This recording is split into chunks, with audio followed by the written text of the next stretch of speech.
Coucou les gros bidous et bienvenue, une petite vidéo à l'ancienne aujourd'hui, comme j'en fais pas trop, mais là ça me fait plaisir. Je vais faire le tag du tarot à la mi-année et on n'est même pas au milieu de l'année puisqu'on vient de finir, on est en train de finir le 5e mois, mais ceci dit c'est la période de mon anniv et je sens un peu cette envie de bilan, de voir le chemin parcouru jusqu'ici. Je sais pas, c'est tous les transits qui arrivent dans les premiers degrés de Gémeaux, du coup qui touchent toutes mes planètes et autres dans les premiers degrés de Gémeaux. Ça me donne un peu envie, un peu d'introspection, ça me paraît opportun. Et puis ok, c'est vrai, j'essaie de pas faire des vidéos sur ma collection de tarot tous les 2 jours, ni même tous les 2 mois, mais ceci dit, je crois que j'en ai pas encore fait cette année. Est-ce que c'est pas l'occasion? Aujourd'hui c'est dimanche et j'ai passé une partie de ma journée à regarder des vidéos sur YouTube et je suis tombée sur la dernière vidéo de Marlène et Teresa avec ce tag de Mid-Year Tarot, quelque chose comme ça. Ça va être tarot et oracle ici. Je pense que j'ai jamais regardé une autre vidéo de cette série de tags parce que justement ça me paraissait un peu beau et on a toujours l'occasion de faire des bilans sur les jeux qu'on utilise, mais faut-il pour autant? Mais cette fois, c'est le bon moment. C'était rigolo parce que Marlène et Teresa commençaient sa vidéo en nous expliquant qu'elle avait vraiment fait le bilan de tous les tarots et oracles qu'elle avait utilisés cette année et dire que si on avait envie de rajouter nos stats, on pouvait. Alors voilà mes statistiques. Qu'est-ce que j'ai fait? J'ai principalement regardé tous les tirages que je fais qui sont référencés dans ce journal. C'est pas vraiment un journal, c'est un agenda que j'utilise comme un journal. Il y en a certains qui sont notés dans mes carnets et que je référence. Je fais pas toujours des cross, du cross-referencing, mais a priori c'est relativement complet ce que j'ai fait. Puis à la fin j'étais fatiguée. Mais bon, j'ai ma liste. Je pense que je vais vous réserver un petit podium ou un peu plus qu'un podium pour la fin. Pour l'instant, je peux vous dire que j'ai utilisé depuis le début de l'année grosso modo 28 tarots et grosso modo 22 oracles. Pour avoir une idée par rapport à ma collection, j'ai une petite cinquantaine de tarots, un peu moins, et une petite quarantaine d'oracles, un peu moins quand même. Donc on peut dire que j'utilise plus de la moitié de mes oracles et plus de la moitié de mes tarots, même s'il y en a qui sont définitivement pas ce que j'utilise pendant la première partie de l'année, que j'utiliserai plus tard, ce qui veut dire que c'est plutôt bon signe sur la quantité de tarots et oracles dans ma collection que j'utilise effectivement tout au long de l'année, quoi. Et il y en a que je sais, je ne vais pas utiliser. Puis il y en a en fait que j'ai sorti, que j'ai regardé, avec lesquels j'ai passé du temps. J'ai été chercher des choses dans le livre, etc. Mais qui ne vont pas être des tarots que j'utilise, mais qui vont être des tarots qui sont là pour référencement, pour leur intérêt historique ou artistique. Donc il y a aussi tout ça. J'ai aussi utilisé des tarots oracles spécifiquement pour des tirages que j'ai fait pour autrui. Là, je n'ai pas forcément regardé le référencement et ça n'a pas trop d'intérêt pour moi de le ramener ici. Je ne me souviens pas de mémoire que j'ai utilisé des tarots ou oracles qui sont en dehors de cette liste pour ces tirages-là, mais j'en sais rien parce que je fais ça de temps en temps, j'ai peut-être fait ça 2 ou 3 fois sur l'année. Je fais un appel sur mon petit compte Insta privé pour mes amis, si elles veulent un tirage de tarot, c'est gratuit, ça n'engage à rien. J'offre ce service à mes potes. Je pense pas que ce serait pertinent d'intégrer ça dans cette vidéo, juste parce que j'utilise pas forcément les mêmes jeux pour l'un ou pour l'autre. Et comme je fais quasiment jamais de tirage pour autrui, j'ai pas d'intérêt de vous parler spécifiquement de cette question-ci. Ok, on commence. Le premier tag, c'est le tarot que j'ai le plus utilisé cette année. Enfin, le jeu, tarot ou oracle. Mais forcément, je suis quand même plus une taromancienne qu'une cartomancienne en général. Donc, ça va être le tarot. C'est celui-ci, le tarot ultraviolette, qui est épuisé. Méchante que je suis, je vais vous montrer un tarot épuisé. Ah, ça va, vous travaillez sur cette impression qu'il nous faut tout, et surtout quand c'est épuisé, remuer ciel et terre pour les avoir. Il ressortira certainement.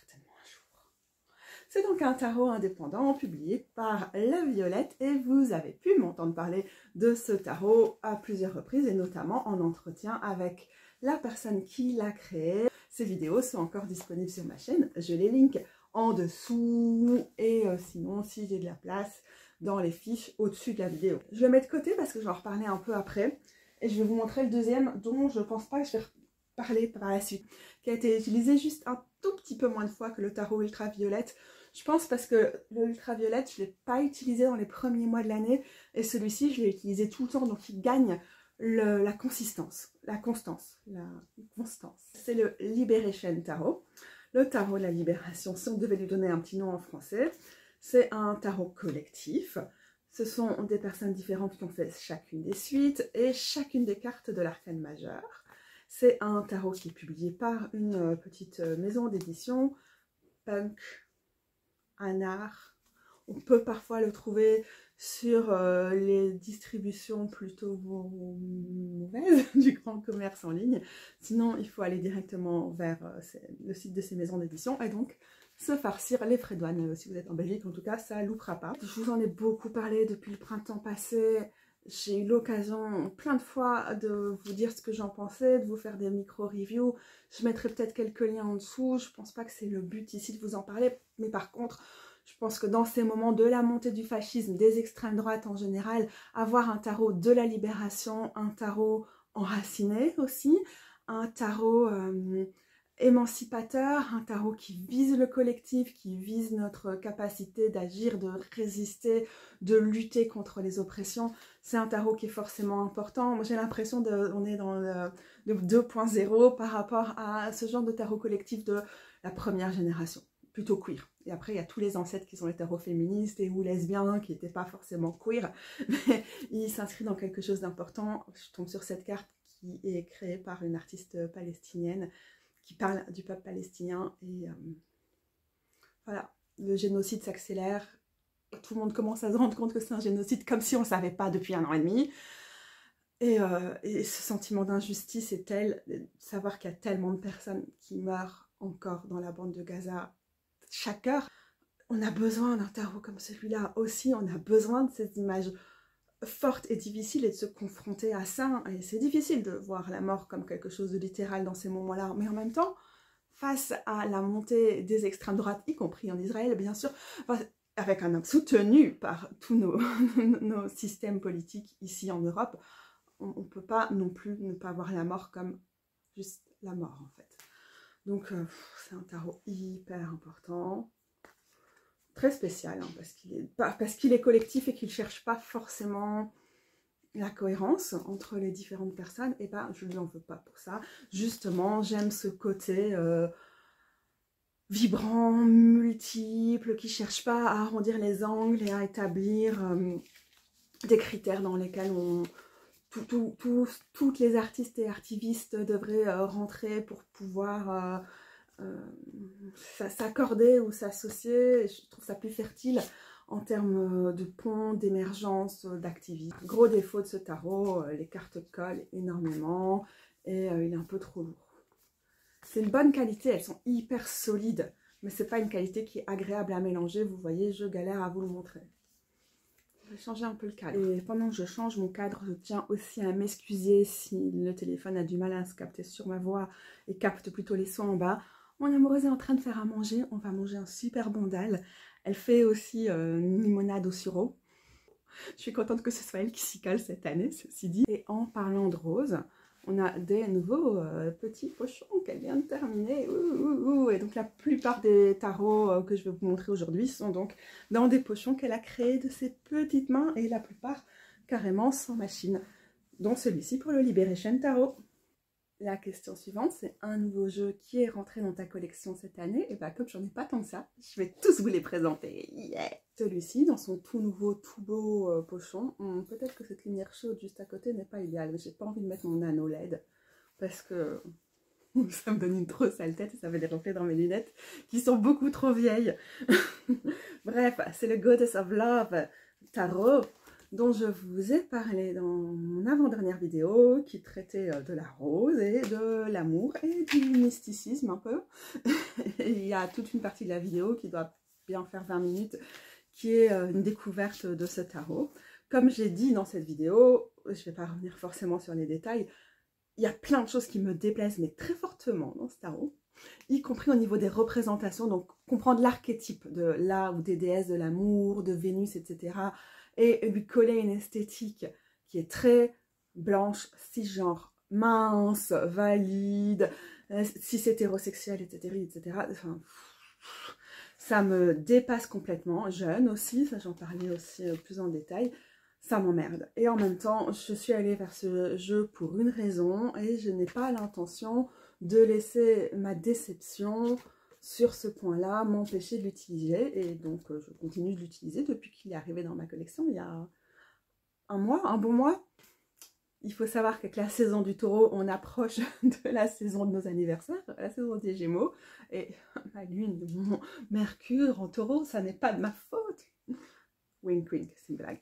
Mais du coup, je suis toujours en train de m'acheter des tarots à cette partie-ci de l'année. En attendant mon année, le tarot me fait très plaisir. Malgré les choses qui m'emmerdent au plus haut point dans ce jeu. Je pense que c'était très clair dans la dernière vidéo. Donc, ça, c'est le premier tarot qui est arrivé cette année. Et il y en a juste un deuxième qui est là. J'ai pris ma petite desserte avec mes jeux dans mon petit panier. Il s'appelle le Animistic Tarot, comme une contraction de animiste et mystique. C'est pas mal. L'artiste travaille les originaux à la gouache. Et je crois que c'est retravaillé quand même digitalement pour avoir des fonds noirs assez unis et qui ressortent bien. Si comme moi vous adorez les tarots sur fond noir, vous êtes servis, vous êtes gâtés. Je ne sais pas encore trop quoi en dire parce qu'il est relativement neuf dans ma collection. Ça fait au maximum 2 semaines que je l'ai. Je l'ai utilisé. J'ai plutôt envie, et je n'ai pas encore pris le temps de l'étudier un peu, d'essayer de mieux le comprendre. En particulier les cartes des figures des personnages de la cour et les cartes des atouts de l'arcane majeur. Parce que là, j'ai l'impression que pour un jeu qui est censé être un jeu sans humains, sans animaux, vraiment consacré aux plantes, à la nature, aux arbres, qui est très inspiré du Rider-Waite-Smith, oui, ça se voit fort sur les mineurs, mais sur les figures et sur l'arcane majeur, je pense qu'il y a une proposition qui est très différente. Et ce qui est chouette, vu le titre de ce tarot, ça ne m'intéresse pas d'avoir un clone du Waite-Smith, quoi, alors trop pas. Mais voilà, du coup, j'ai encore un peu de mal avec la prise en main. J'ai encore un peu de mal à le cerner complètement. En tout cas, je suis très heureuse que ce genre de jeu, là, tout de suite, en main, il me fait penser dans un style, dans une esthétique très différente. Mais sur le type de dessin, au Ophidia Rosa Tarot, ou aux autres tarots de cette créatrice, à Leila et Olive. Je vais comme ça, non? Oula. Maintenant, je vais l'air décédée. Bon, au final, c'est un tarot dont je me suis séparée l'année passée parce que j'ai beau adorer les tarots et j'avais aussi un oracle de cette créatrice. Il y a un petit quelque chose qui parfois me manque pour me plonger dedans. Par exemple, sur certaines cartes comme celle-là, il peut me faire penser aussi au Spacious Tarot, qui est un tarot que j'adore, mais que j'utilise quasiment pas. Et sur d'autres, il me fait penser à un tarot que j'utilise non-stop, enfin beaucoup, depuis que je l'ai, et donc depuis 9 ans. C'est le Wild and Moon Tarot. Donc il a un peu ces points de référence là. Il y a des animaux uniquement sur les figures. Les figures c'est des animaux, ici les abeilles. Et sinon on voit minéral, on voit du paysage, on voit beaucoup de flore, on voit beaucoup d'arbres. Voilà. J'allais dire exclusivement oui parce que c'est marrant. On a un peu l'esthétique du pendu où souvent c'est un papillon dans sa chrysalide qui est représenté. Mais ici c'est une feuille. Donc c'est intéressant. Il y a beaucoup de champignons aussi.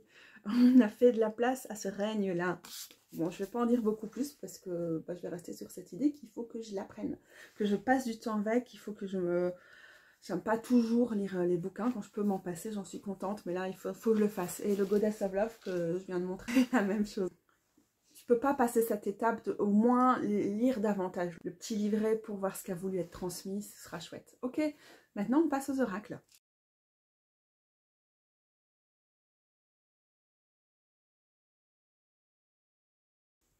Voilà, après le souper, visiblement il a fallu que je change de collier parce que je suis toujours en legging en dessus de ma tenue quand même, il ne faut pas trop abuser.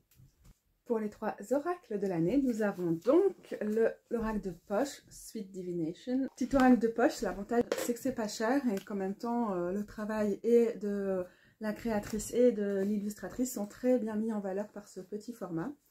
Visiblement, si vous avez vu les jeux que j'ai présentés jusqu'ici, les bords bleus, plus ou moins dans le thème du jeu, sont à la mode depuis quelques années. Oh, le dos des cartes est trop mignon. Je vous prends plus près dans l'espoir que le téléphone décide que du coup, ma voix est plus intéressante à capter que le reste des bruits. Qui sait? Sinon, c'est comme ça. Va falloir passer cette partie de la vidéo.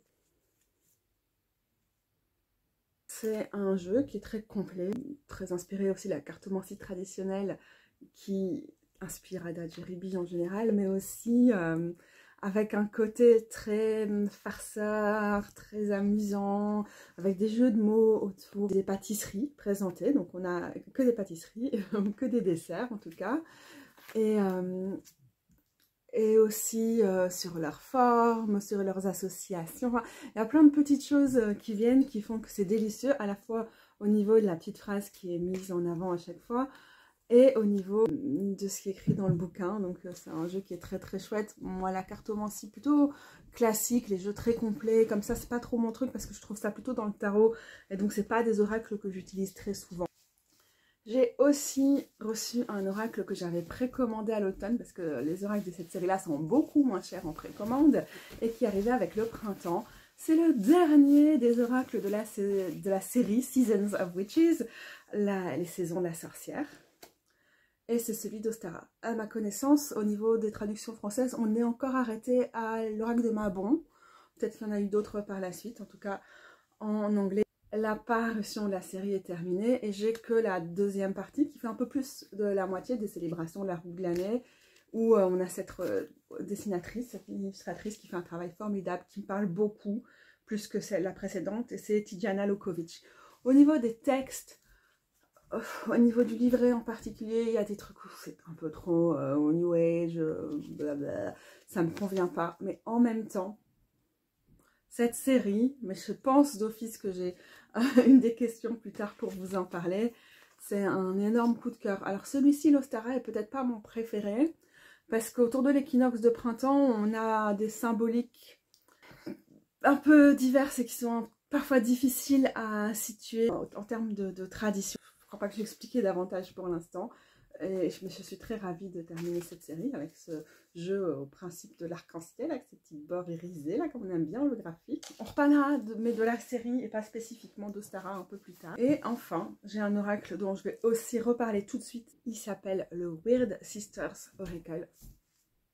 Weird, W-Y-R-D, comme le destin, dans les traditions plutôt nordiques. C'est un oracle plutôt sorcier qui est basé sur des sorts, des bougies avec plutôt des correspondances couleurs, des sigils. On va peut-être voir un sigil ici pour le travail du rêve. Des outils de sorcier-sorcière. Par exemple ici, le balai et le mot-clé qui lui est associé. Et potentiellement c'est tout. Bon. C'est principalement ces grandes catégories. Je trouve que les mots-clés qui vont à chaque fois, par exemple, ok, c'est un sortilège pour l'équilibre, mais on a déjà le terme équilibre et ça rapporte déjà beaucoup en combinaison avec l'image. Donc je l'ai pris indépendamment de savoir si c'était un jeu utilisable en travail magique, énergétique ou de sorcière, qui n'est pas quelque chose de constant dans ma vie. Mais là, justement, j'ai envie de me remettre un peu à ce travail, plutôt énergétique, plutôt les sortilèges, en tout cas les rituels, ça fait toujours partie de ce qui m'intéresse, mais d'y revenir peut-être un peu plus. Donc je peux l'utiliser sans être dans cette perspective-là, mais en même temps, c'est un paradigme sorcier, sorcière, dans lequel je me retrouve bien, je suis à l'aise. On va voir aussi avec peut-être, quand on parlera du Living Altar, un autre de mes oracles préférés. Oui, car oui, c'est devenu un de mes oracles préférés, celui-ci. Encore une fois, on a des jolis bords, mais ceux-ci brillent nettement moins, ils sont juste argentés. Comme je dois en reparler après, j'ai du mal à savoir ce que j'ai envie d'en dire maintenant, mais c'est un coup de cœur et c'est vraiment toute catégorie l'oracle le plus utilisé cette année, mais haut la main, je pense que je l'ai même plus utilisé que tous mes tarots. Absolument, parce qu'il fonctionne en combinaison, on va le voir plus tard. Et je crois que j'ai jamais eu un oracle comme ça. Un oracle avec lequel j'avais suffisamment d'affinité pour me dire je vais l'utiliser tout le temps. Et là, du coup, depuis probablement 4 mois, il n'y a pas une semaine où je ne l'utilise pas. C'est très rare pour moi en fait d'avoir autant d'affinité avec un oracle. La question suivante, c'est une question un peu à la rien à voir, mais je vais quand même la dire sinon j'ai peur de l'oublier. Qu'est-ce qui pourrait être mieux? Ce qui pourrait être mieux dans mes jeux tarot et oracle, c'est des trucs genre mes préférés, le plus utilisé, le tarot ultraviolette. Trop lourd. Il se mélange bien. Mieux que le Liberation, mais il est quand même trop lourd pour que je puisse facilement l'emporter partout. C'est dommage parce que j'aimerais qu'il y ait des versions de poche ou juste des versions plus légères de ce genre de jeu. C'est une qualité de carte qui est géniale, qui se mélange bien, qui est bien épaisse, qui est bien solide, qui résiste à l'eau quand je fais des conneries. Mais en même temps, c'est un tarot écoféministe, éco-queer. Il il doit pouvoir sortir pour moi. Et donc le fait que des tarots qui font partie de mes tarots préférés, je peux pas les emmener en balade aussi facilement que je voudrais. C'est pas nouveau, mais ça reste quelque chose qui me déçoit. C'était quoi le terme de cette catégorie? Could be better. Ça pourrait être mieux, trouver peut-être un peu plus d'équilibre entre qualité et maniabilité et facilité de transport. C'est vrai, hein, on a tous des besoins différents en fonction de nos handicaps. Parfois, les tout petits ne sont pas plus pratiques pour moi parce que j'ai une mauvaise proprioception et j'ai des très petites mains et je peux avoir du mal à les sentir et à les manipuler. Mais par exemple, le Liberation dont je parlais avant, c'est un des tarots le plus utilisés.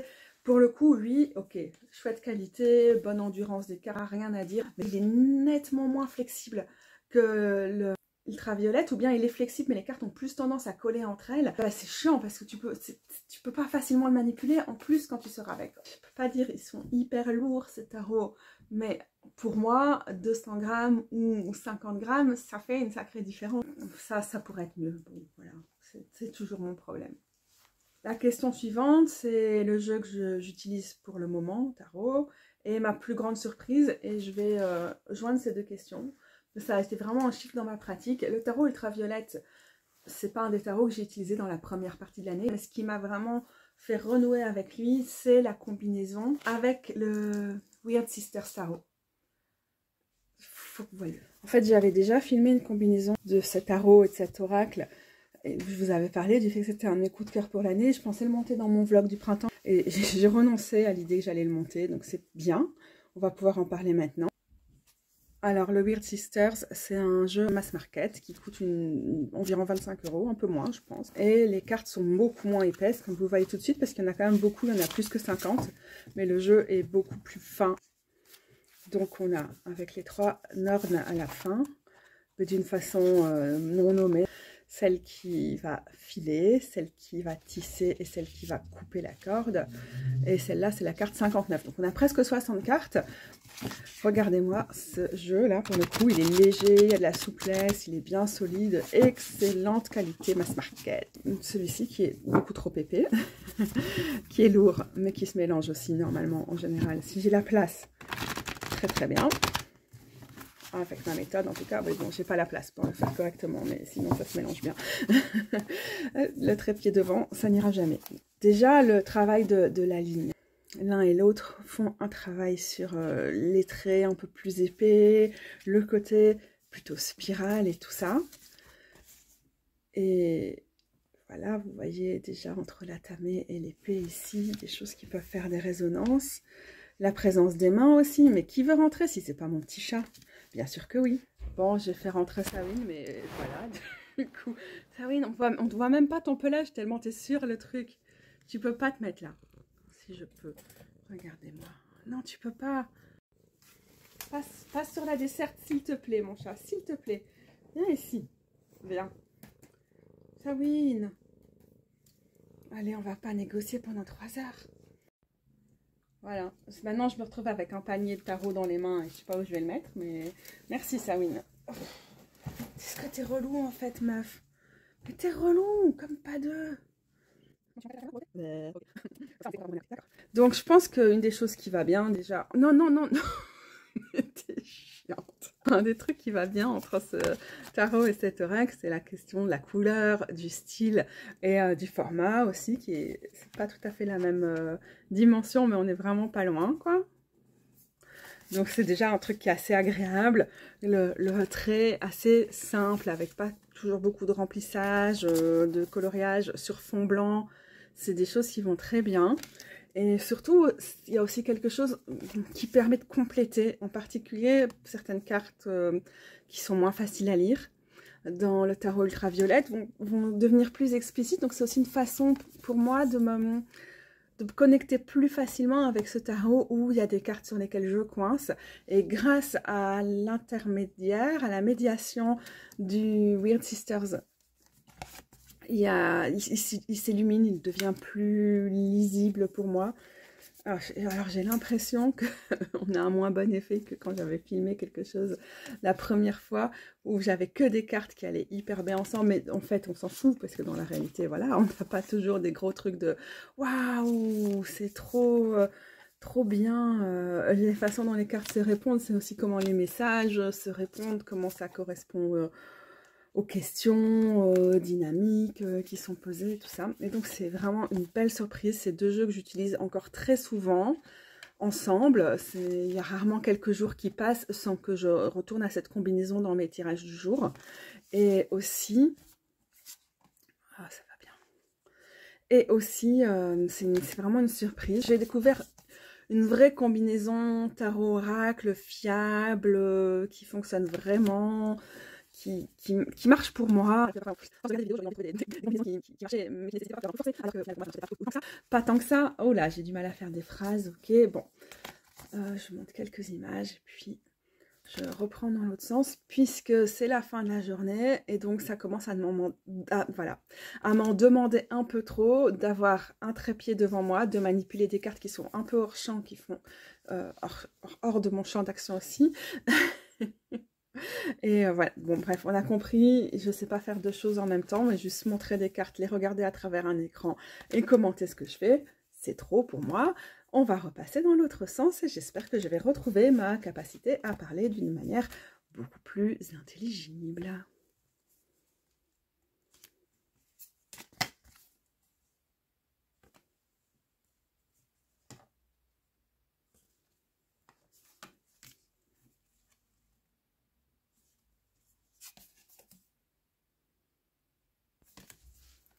Non mais c'est ouf, non?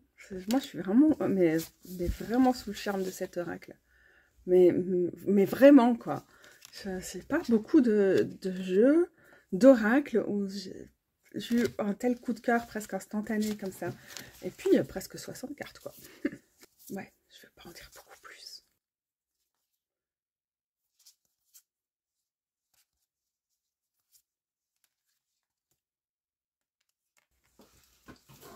C'est pas le cadre du siècle, mais j'ai la flemme de me retourner, de tout bouger. Alors je reste assise dans la même position. Deck Crush, donc le jeu sur lequel j'ai un crush, qui est mon coup de cœur. Je vais passer aux oracles et je vais parler des saisons de la sorcière, ce qui va faire que je vais devoir me lever.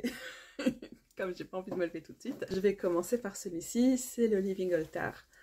Ça fait quelques années, hein. Ça fait plus de 5 ans probablement qu'il est dans ma collection. Donc j'en ai déjà parlé à plusieurs occasions. Alors en comparaison ici au tarot ultraviolette qui est déjà très grand, et donc qui est plus ou moins un format oracle standard, puisque le Weird Sister c'est un peu oracle standard. Ça c'est un oracle qui n'est pas standard, parce qu'elles font aussi office de carte d'hôtel, elles sont gigantesques. C'est un oracle qui est aussi très sorcière, c'est son but, qui est aussi très roue de l'année, et là on commence à avoir un thème, et qui est très association élémentale, et c'est encore une fois quelque chose qui est très important pour moi, et aussi d'être à la disposition de mes chats dès qu'elles veulent entrer, sortir ou quelque chose. Donc voilà, tout ce qu'il faut. Au fil des années, je vous ai quand même parlé souvent de comment je l'utilisais en oracle pour le tirage de la semaine, en combinaison avec d'autres tarots et oracles ou non. Je pense que cette année, je suis revenue à un maximum de simplicité et donc c'est pas rare que je l'utilise seule pour tirer une carte de la semaine et que ça me suffise amplement. Parfois, je l'utilise aussi en oracle pour une carte du moment, rarement une carte du jour, alors qu'en fait, le tirage que je pratique le plus, c'est les tirages quotidiens, en mode invitation du jour, etc. Mais c'est toujours des cartes avec lesquelles j'ai besoin de passer plus de temps, donc au minimum une semaine, ou alors si je sens que je suis en train de travailler sur une énergie, une situation, une dynamique très précise et que ça va durer 2 ou 3 jours, ou par exemple maintenant typiquement c'est la lune sombre, ça pourrait être le moment de tirer une carte spécifiquement, sauf que je suis encore en train de travailler avec ma carte de la semaine qui est devant mon hôtel et que j'applique, vraiment je la suis. Enfin, il y a des moments où c'est un peu plus difficile d'être à fond dedans. Qu'est-ce que je fais? Je cherche où j'ai mis mon carnet.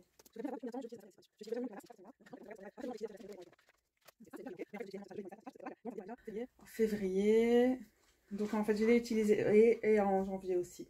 Je l'ai utilisé tout au long de l'année. J'ai juste eu des moments où j'étais peut-être sur d'autres thématiques, où j'avais plus un passage à vide, où j'avais d'autres choses à gérer dans ma vie, et où je ne l'ai pas fait. Mais donc fréquemment, pendant toute l'année, il revient dans les tirages hebdomadaires ou à d'autres types d'occasions.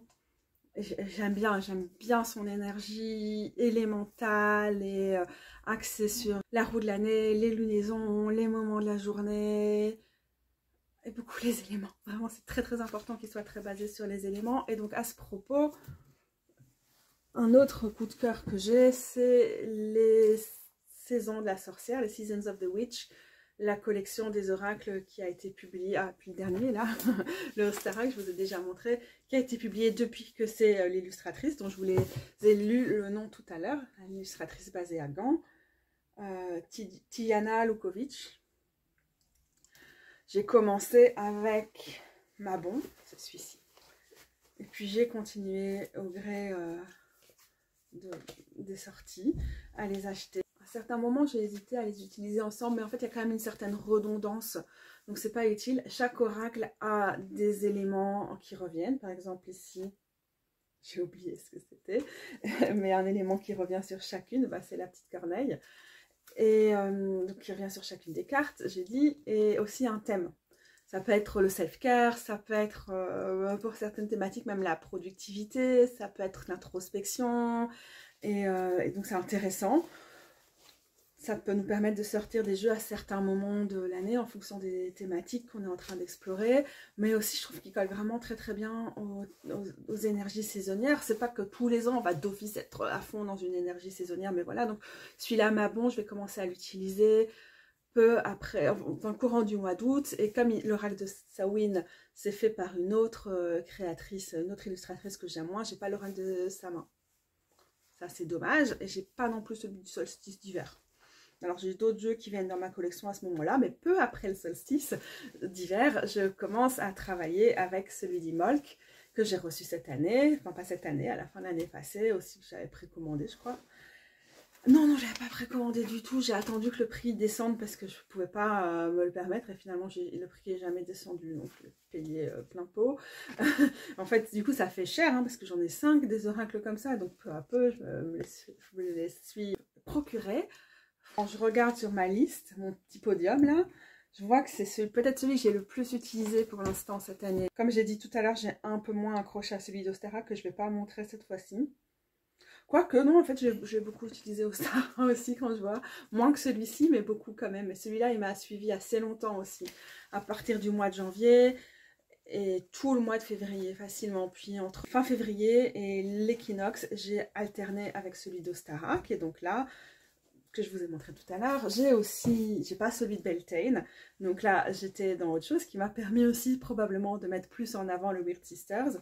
Et puis là j'ai celui de Lita, celui du solstice, qui en fait comme il travaille beaucoup avec l'énergie solaire, celui du solstice d'été, je trouve qu'il correspond bien aussi à certaines des thématiques de Beltane, donc j'ai pas de problème à l'utiliser dès le mois de mai. Je l'ai utilisé quand même pas mal déjà. C'est un jeu que j'aime bien. En plus, comme il a une énergie très solaire, je l'associe au travail dévotionnel avec certains lieux, avec aussi un esprit du lieu assez solaire. Je vais arrêter de répéter assez solaire, mais vous voyez, salutations du soleil. On a en gros une description de la carte en général, une petite phrase qui est plus ou moins bien, certaines sont moins bien. En fait, les illustrations en général parlent déjà d'elles-mêmes et parfois, si la phrase ne parle pas, le jeu lui-même va ramener quelque chose qui va donner intuitivement des choses intéressantes. Il va aussi souvent bien matcher en association avec le tarot ultraviolette d'ailleurs. Faut que je boive, mais je vais essayer de finir. Donc voilà, je l'utilise déjà bien maintenant. Et puis ensuite, j'ai la période suivante, enfin, la célébration suivante sur la roue de l'année néo-païenne, la reconstruction néo-païenne, c'est la masse ou Lunasa. Je me souviens pas à quelle fréquence je l'ai utilisé l'année passée, mais je l'aime beaucoup. Donc j'imagine que dès le solstice je vais voir. Dès le solstice d'été, je vais commencer à l'utiliser en combinaison peut-être avec celui d'Ita, en tout cas en parallèle. Et puis, probablement que dès le mois d'août, donc au moment de la masse, je vais commencer à l'utiliser en combinaison avec celui de Mabon, parce que pour moi, les thématiques de l'automne commence déjà à rentrer dans ma pratique, dans mon observation à ma sauce de la roue de l'année. Donc je n'observe pas particulièrement les sabbats de la roue de l'année néo-païenne, mais je fais très attention au cycle des saisons, plus ou moins selon les années, et par moment avec vraiment une observation typique d'un sabbat en particulier, et en général c'est plus une implication saisonnière que quelque chose de ponctuel. En même temps, par exemple, Beltane, même si je ne célèbre pas spécifiquement Beltane le 30 avril ou le 1er mai, c'est toute une série de thématiques qui vont m'accompagner du 15 mars au 15 mai environ, quoi. Bon, en tout cas, cette année. Je ne me force pas, je me sens pas coincée là-dedans, mais c'est un vrai crush, cette série, parce que depuis qu'ils ont commencé à arriver de plus en plus dans ma vie, en particulier l'année passée, quand est arrivé le solstice et que l'oracle de Lita est venu s'ajouter à ma collection, ils se sont suivis, quoi. J'ai eu celui de la masse qui est arrivé juste après, puis j'ai utilisé un peu celui de Mabon, peut-être pas tant que ça au moment de l'équinoxe, puis celui d'Imolc et d'Ostara, et de nouveau maintenant celui de Lita, et je craque tellement pour les illustrations, elles m'inspirent énormément, et le fait qu'il y en ait plusieurs, il y a un côté très, il faut toujours en acheter plus pour avoir la connexion complète et tout, ça, quelque chose au début ça m'énervait, quoi, cette idée qu'on sorte à chaque fois un truc spécifique pour chaque saison. Et en même temps, je vois vraiment l'intérêt, pas juste d'avoir dans notre collection des choses qu'on va sortir à certaines périodes de l'année, tout ce que je fais, ce dont je vous ai déjà parlé souvent en vidéo, mais qui ramènent une énergie distinctive pour un sabbat ou une célébration de la roue de l'année, néo-païenne en particulier, tout en ayant de la cohérence dans les différents jeux. J'aimerais trop en plus que les créatrices et l'illustratrice reprennent les autres sabbats, donc ceux qui manquent, Yule, Samhain et Beltane, avec cette illustratrice là, je suis à ce point en amour, puis je les trouve tellement jolies. Allez bref, on avance, on savait que cette vidéo serait longue, mais bon, on va avancer. Question suivante, ma carte favorite d'un jeu spécifique, donc il faut choisir un jeu et dans ce jeu la carte préférée, ou il faut choisir une carte et dans quel jeu elle est la préférée, je sais pas trop, j'ai pas regardé assez de vidéos de cette série pour savoir, mais quand j'ai vu ça, j'ai tout de suite pensé au fait qu'il y a une carte qui m'a marqué là dans le Animistic Tarot que j'ai reçu récemment. Je vous montre comment ça s'écrit le truc au cas où vous n'auriez pas le courage d'aller regarder en dessous. C'est la carte de la tempérance. Déjà, j'ai ouvert le jeu, j'ai coupé le jeu, j'ai voulu mettre ça derrière et elle est arrivée. C'est bien la preuve. Et je n'ai rien à dire, je ne sais pas expliquer, maintenant particulièrement pas, mais même pourquoi elle me touche autant. Mais dans cette version très épurée d'une symbolique qui revient quand même, l'aube, les deux rives, ou parfois pas les deux rives, mais être à cheval entre la terre et la mer, ou la terre et le ruisseau, la combinaison des éléments, mais d'une façon très subtile ici. On a des éléments centraux de la tempérance, et en même temps on a certains qui sont pas là, et qu'on estime souvent être centraux, comme les deux bols, les iris, les ailes de l'ange, et je sais pas, elle me touche, elle m'impressionne, elle m'apporte un truc en ce moment. Je dirais pas que c'est quelque chose que... Juste maintenant, si j'ai envie de répondre à cette question, c'est ça que j'ai envie de dire. Peut-être si cette vidéo était tombée à un autre moment, j'aurais dit complètement autre chose, mais là, c'est ce que je vous ramène. C'est ma carte préférée. Un jeu qui me rend heureuse. J'ai noté, j'ai pris des notes rapidement. Déjà, mon petit oracle de création personnelle, artisanale, que je range ici avec mon petit Nextworld Tarot. Voilà, je ne sais pas comment il s'est rangé, voilà. Je vous l'ai déjà montré, donc je ne vais pas trop reprendre. Mais ça me fait plaisir, parce que j'ai voulu avoir une esthétique qui me faisait un peu penser au Vessel Oracle, qui est aussi un oracle que j'aime bien. Peut-être aussi un peu le weird. Et en même temps qui ramenait les thématiques qui m'intéressent, et je sais pas, j'ai aucun talent de dessinatrice ni rien, mais j'ai réussi à mettre quelque chose dans ce petit oracle que j'espère continuer d'ailleurs, que j'aime bien, et donc ça c'est vraiment, ça me rend heureuse de savoir que j'ai créé ce petit oracle et qui fonctionne bien pour moi en plus. Et le vaisselle me rend aussi ce côté-là, donc je vais chercher une combinaison. Cet oracle, le vaisselle, c'était une de mes sources d'inspiration.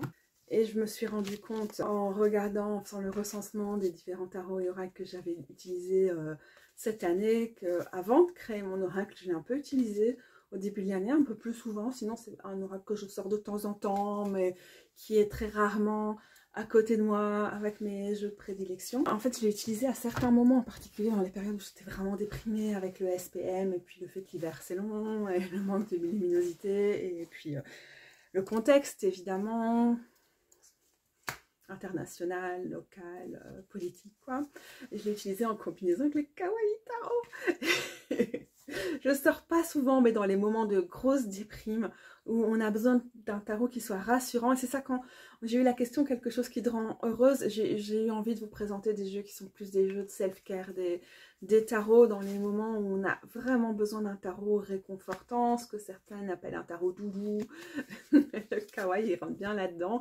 J'étais vraiment étonnée en s'en mes compte de me rendre compte que, ouais, sur le mois de janvier, un peu du mois de février, c'est des choses que j'ai pas mal utilisées.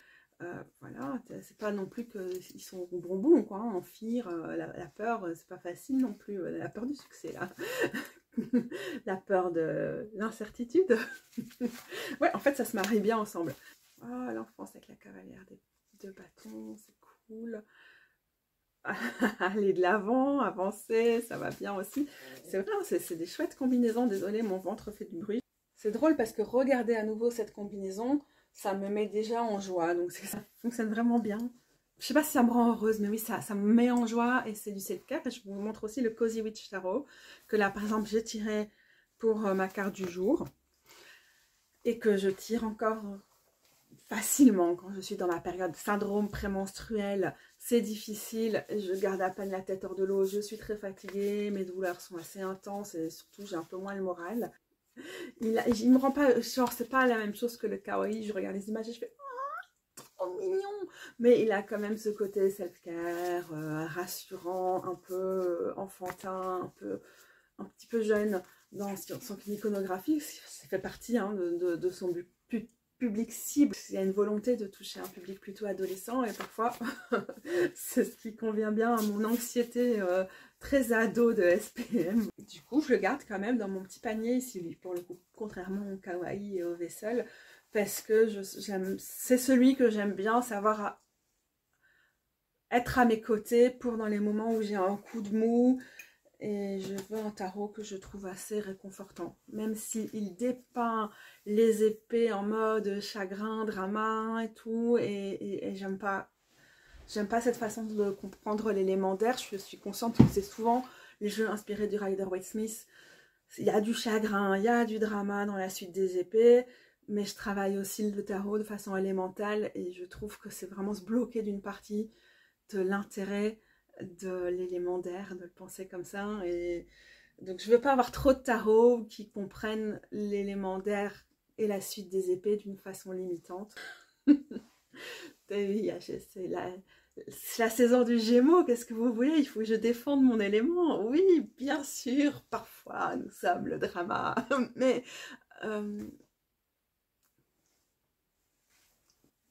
la question suivante, c'est un super livre d'accompagnement. Je vais me concentrer sur les tarots dans ce domaine-ci, parce que les oracles, c'est très particulier, mais j'ai décidé de vous montrer les seuls livrets d'accompagnement que j'utilise avec mes tarots. Les autres, je me passe des explications, ou bien alors il n'y en a pas, comme le tarot ultraviolette, ce qui est dommage, parce que ce serait chouette qu'il y en ait. C'est le Rosebud Tarot, qui est quand même un tarot que j'ai pas mal utilisé cette année, mais que je pense vous montrer à un autre moment dans la vidéo, peut-être. Sinon, vous voyez déjà un peu les images ici. J'aime bien parce que on a là, par exemple, les 7. On a 3 mots-clés, mystère, héroïsme et compétence. Et puis, on a un mot-clé pour chacun des éléments. Donc, le numéro, l'élément, l'eau, la distraction. Et puis, on a quelques mots arrangés d'une façon un peu poétique. On a les peurs, comme des options, sont souvent les fantômes plutôt que des faits. Donc, c'est plutôt poétique, quoi. Pour le feu, on a être sur la défensive. Oui, oui, bien sûr, protège ce qui est précieux, mais est-ce que ce qui est précieux a besoin d'être protégé? Et pour l'air, on a la déception, enfin la déception comme en anglais. Enfin, un peu, les apparences sont déceptives. Les leurs. Je sais pas, peut-être on peut traduire ça comme ça. Une, une présence plausible, fonction juste, ouais, je sais pas traduire. Et la terre, la patience, ça prend le temps que ça prend le travail que ça prend et ça donne généreusement quand le temps est venu.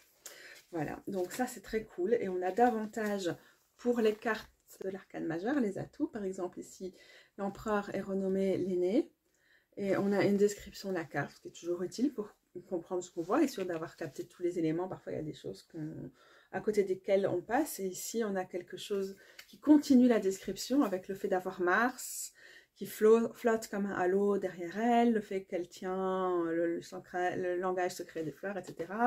Puis on a un petit poème, toujours trop bien écrit. Puis on a les mots-clés à l'endroit à l'envers. Mais c'est la prose de Diana Rose Harper. Diana Rose Harper. Pourquoi essayer de prononcer avec l'accent anglais si j'y arrive pas. Qui est une astrologue et une poétesse qui est vraiment incroyable. Si vous la suivez pas, je mettrai son lien en dessous, ça vaut vraiment le coup. Et c'est vraiment agréable, ça nous emmène dans une complètement une autre façon de concevoir un livret. C'est très libre, j'aime beaucoup.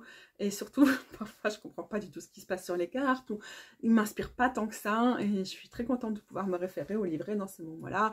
Comme je dis souvent, il n'y a pas de bonne façon de lire le tarot ou pas. Et il y a des jeux avec lesquels, effectivement, j'envisagerai jamais d'aller chercher le livre, en particulier quand je sais qu'il est mauvais. Par exemple, pour le Cozy Witch Tarot dont je parlais, où j'ai même coupé les phrases en dessous. Enfin, il n'est pas mauvais, mais il ne me correspond pas du tout. Et il y en a d'autres où ça m'aide. J'aime bien, comme celui-ci d'ailleurs pour le Liberation, c'est la même chose. J'aime bien quand il y a une description de la carte, parce que ça me permet de comprendre certains éléments. S'il y a des fleurs ou des plantes, elles vont être notées. On va expliquer pourquoi la pose de la personne, parfois, des choses de ce style. Je trouve ça vraiment précieux, parce que parfois, les artistes essaient de mettre tellement de choses dans les images que parfois, c'est pas évident à comprendre. C'est pas évident de comprendre la perspective, et que parfois, juste une description qui va énumérer les éléments, c'est utile. Par exemple, sur la suite des épées, c'est toujours des lames, des couteaux différents, et en général on va nous dire de quoi il s'agit au niveau culturel ou au niveau de la fonction.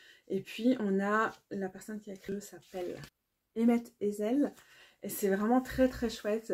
Les petits textes aussi assez poétiques avec, pour l'arcane majeur en tout cas, à chaque fois une citation, non, un renvoi vers un poème en général, ou si donc pour aller plus loin dans l'incantation, allez voir le poème de je sais pas, il est vraiment chouette, il me ramène vraiment une optique de libération, j'arrive plus à parler, de libération, ça m'apporte vraiment quelque chose.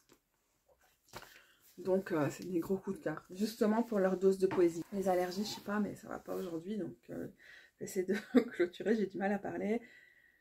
Quel est le jeu que tu veux le plus ou que tu attends d'ici la fin de l'année? Rien, j'essaie de pas me tenir au courant des sorties, parce que j'ai pas les moyens, qu'il faut que j'essaie de dépenser moins. J'ai déjà fait rentrer 5 jeux dans ma collection depuis le début de l'année, comme si je pouvais encore me permettre d'en faire rentrer plus. Non, les jeux qui sont sur ma wishlist, ils y sont pas, parce que c'est des jeux indépendants et donc je peux pas me payer, donc ils sont là pour un jour si je gagne au loto quelque part. Je les retrouverai, pas de problème, mais voilà. Et les jeux mass market, pour le cas où de temps en temps j'ai 15, 20 à 25 euros grand maximum à passer dans un jeu, ben j'en ai pas vraiment sur ma wishlist. Il y en a quelques-uns, je garde un œil dessus, mais j'ai pas de gros coup de cœur. Et donc c'est comme le animistique là. Pour le coup, c'était vraiment, je suis tombée dessus, j'ai fait waouh, génial, craqué tout de suite, complètement conne. Le mois de l'anniversaire, on a compris, ça me rend pas maline. Le précédent là, le Goddess of Love, que l'autre tarot que j'ai eu cette année, c'était un truc un peu waouh, thématique de la rose, plein de choses qui se précipitaient au niveau spirituel, et du coup j'ai foncé sur un jeu qui était en fait pas du tout sur ma liste. Et voilà, je peux pas trop me permettre d'avoir des wishlists, je peux pas me permettre de craquer. Sawin, tu peux rester par terre mon chat, ouais, t'es gentil. On passe cette question, un jeu que t'as pas utilisé ou très peu et que tu voudrais utiliser plus. Je sais pas, pour l'instant ça correspond à... Je suis assez contente des jeux que j'ai utilisés jusqu'ici dans l'année. Je n'ai pas d'aspiration particulière pour ma pratique du tarot, pas de développement en vue, mais je vous ai sorti le Slow Roller, aussi un tarot épuisé, hein. parce que ces derniers jours j'y pense. Mais c'est un tarot, je sais que ça sert pas à grand chose que je le sorte en dehors avant le mois d'août, parce que c'est un tarot que j'utilise vraiment spécifiquement de août à décembre. Il résonne sur cette partie-là de l'année, il fonctionne sur la roue de l'année vraiment. Et bon, de temps en temps, ok, je peux le sortir pour un tirage ponctuel, mais non, il doit attendre. Mais bon, je sais pas si je vais attendre parce qu'il m'appelle. Peut-être c'est mon côté. J'en ai déjà marre de la partie la plus lumineuse de l'année. J'ai envie de retourner à l'automne alors que tout l'hiver, je suis en mode quand est-ce que la verdure revient? J'en peux plus. Je ne sais pas. Je vais peut-être le garder près de moi pour voir si en l'ayant à proximité... Non. Non. On va essayer d'attendre au moins fin juillet. La visionnaire de couteau fait... Tu as la force en toi, Katou. Merci, visionnaire de couteau. On va faire comme ça. Qu'est-ce que c'est le truc suivant? Ma vidéo préférée que j'ai faite ou que j'ai regardée ailleurs. Je n'ai pas fait beaucoup de vidéos cette année, comme vous savez. Je fais un peu mon retour là en ce moment. Parmi les vidéos que j'ai bien aimé regarder, j'avoue que Kellyanne Maddox, elle fait un peu un comeback en mode... Elle est explosive cette année. et j'aime bien regarder les vidéos de Kellyanne Maddox. Je la suis depuis 2016 et donc je connais bien son travail, ses bouquins, ses cours. Mais j'ai des périodes où j'écoute plus que d'autres. Mais là, en ce moment, elle est vraiment... elle est dans le feu total, que ce soit au niveau de l'activisme, aussi au niveau de parler sans filtre. Et voilà, c'est pas forcément que du tarot. Les vidéos que je regarde le plus chez elle, c'est pas forcément le plus celles qui parlent de tarot. Mais c'est en tout cas dans le domaine du tarot, une des personnes que j'aime le plus suivre, qui me fait le plus de bien. Et en vrai, je regarde très très peu de vidéos sur le... Non, ça oui. De vidéos de... Enfin, je suis assez peu les chaînes tarot et autres, enfin, toutes ces thématiques un peu plutôt sorcières, spirituelles et tout. En ce moment, je me sens pas très alignée par rapport à tout ça. Peut-être que maintenant, le fait que je revienne sur ma chaîne va me remettre là-dedans, mais je me sentais pas vraiment dans... Enfin, le fait qu'il y a trop peu de gens qui prennent des positions sur les questions politiques, quoi, hein, tout simplement, qui ont la décence de juste dire l'extrême droite c'est de la merde. On vous demande pas la lune, hein. Juste l'intransigeance par rapport au fascisme.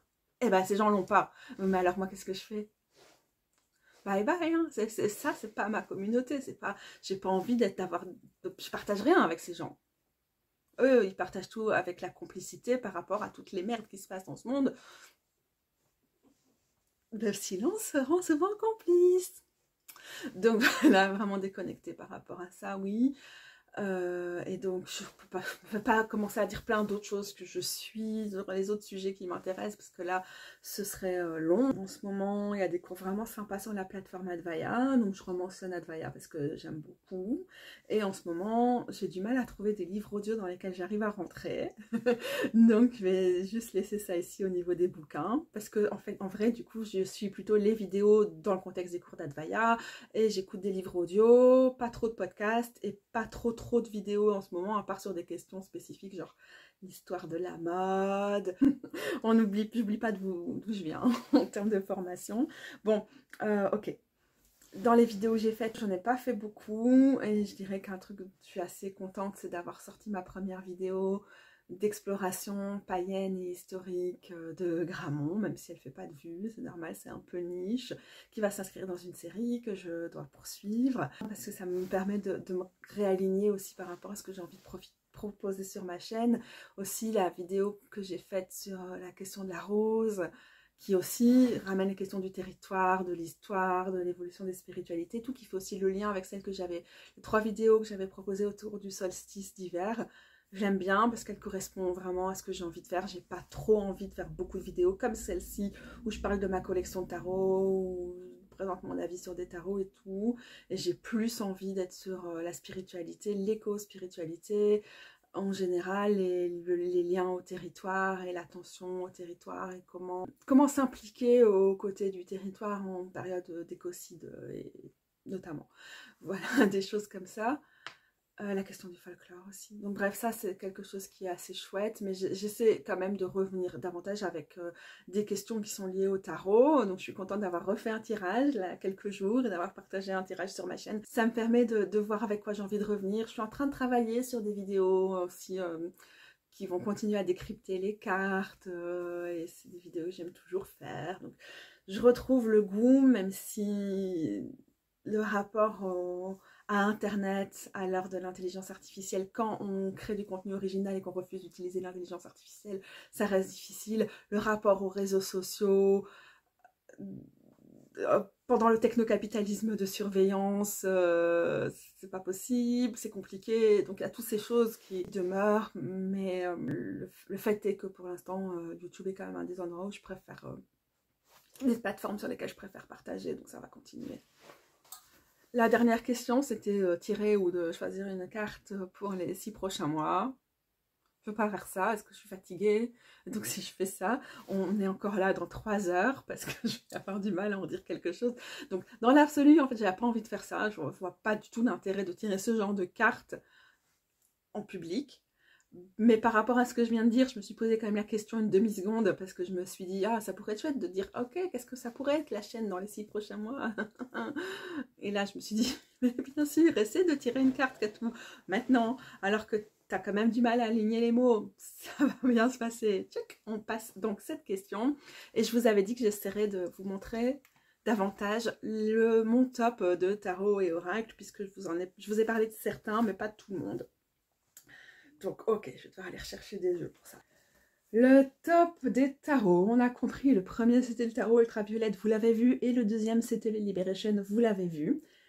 Ensuite, venez sur le deuxième pied. Ah oui, j'ai noté ici parce que j'ai fait un pied, parce que j'ai fait des pieds. On avait le top, et puis on a le 3, le 2 et le 3 du podium, mais on en a plusieurs par marche, parce qu'on est sur plus ou moins le même nombre de mentions dans mon petit référencement. Sur la deuxième marche du podium, pour les 5 premiers mois de l'année, on a ceci, le Holo Valley, qu'en fait j'ai juste beaucoup utilisé en janvier, en février, et que j'utilise plus depuis.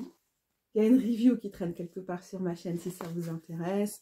C'est un de ces tarots que j'utilise en particulier en hiver, donc il n'est plus vraiment à l'ordre du jour pour le moment. D'ailleurs, encore un tarot qui se lit beaucoup plus facilement avec son livre et avec d'autres types d'informations, parce qu'il y a des mots, enfin, des phrases qui sont associées à travers les sigils de la carte. C'est toujours intéressant de savoir quelle est la symbolique, et parce qu'aussi la créatrice, elle fait un travail super intéressant au niveau de la numérologie et de l'astrologie. Elle a d'ailleurs revu les associations astrologiques des cartes de l'arcane majeur.